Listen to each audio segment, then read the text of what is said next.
అంటే మైకులో రెడీయా రెడీ రెడీయా కనిపిస్తలేదు మ్యామ్ విజయ్ దేవరకొండ గారి కింగ్డమ్ ట్రైలర్ ఎలా అనిపించింది మ్యామ్? చాలా బాగుంది సినిమా కోసం నేను కూడా వెయిటింగ్లో ఉన్నాను.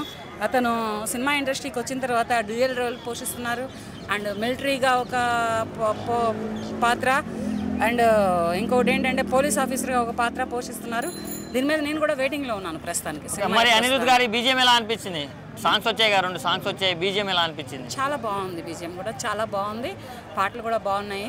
నేను కూడా వెయిటింగ్లో ఉన్నాను ప్రస్తుతానికి, ఎప్పుడు సినిమా రిలీజ్ అవుతుందా, ఎప్పుడు థియేటర్లో కోలాహలాన్ని ఆనందాన్ని ఆస్వాదిద్దామా అని. అంటే ఇప్పుడు విజయ్ అన్న ఇంతకుముందు మొత్తం లవ్ స్టోరీస్ అవి చేశాడు మీసాల గడ్డాలతోటి, బట్ ఈసారి ఫర్ ద ఫస్ట్ టైం మీసాల గడ్డాలు లేకుండా గుండుతోటి రగడ్ లుక్లో ఒక మంచి లుక్లో ఉన్నాడు కదా, సో ఎట్లా అనిపించింది? దీంట్లో కూడా ఇద్దరు లవర్స్ ఉంటారు. లవర్స్ లేని సినిమాలు ఏవి ఉండవు. ఎంత మిలిటరీ మ్యాన్ కానీ తనకి ఒక హృదయం ఉంటుంది, ఎంత పోలీస్ అతను కానీ తనకి ఒక గుండె ఉంటుంది. వాళ్ళకి ఒక ప్రేమ ఆప్యాయత అనేది కావాలి అంటే అతని లైఫ్లో ఒక లవ్, ఒక అమ్మాయి కావాలని ఉంటుంది. అందుకనే హీరోయిన్లు తప్పకుండా ఉండుంటారు. మినిమం ఎంత కలెక్ట్ చేస్తుందని మీరు ఎక్స్పెక్ట్ చేస్తున్నారు? అదైతే నేను చెప్పలేను. మరి 31st వెళ్తున్నారా? మరి టికెట్లు బుక్ చేసుకున్నారా?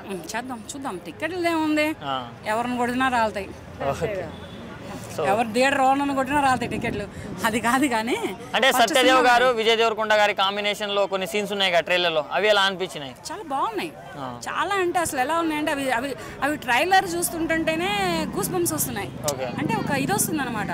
అది సినిమా థియేటర్లో పోతే ఇంకెలా ఉంటుందో, అసలు ఇంకెంత మైమరిపు వస్తుందో, ఇంకెంత లోకాన్ని అండ్ బయట ప్రపంచాన్ని మర్చిపోయి ఆ 2.5 hours 3 hours ఆ సినిమా ఎంజాయ్ చేస్తాము అన్నంత ఆహ్లాదంగా అండ్ వెయిటింగ్ నేను కూడా. Thank you so much ma'am.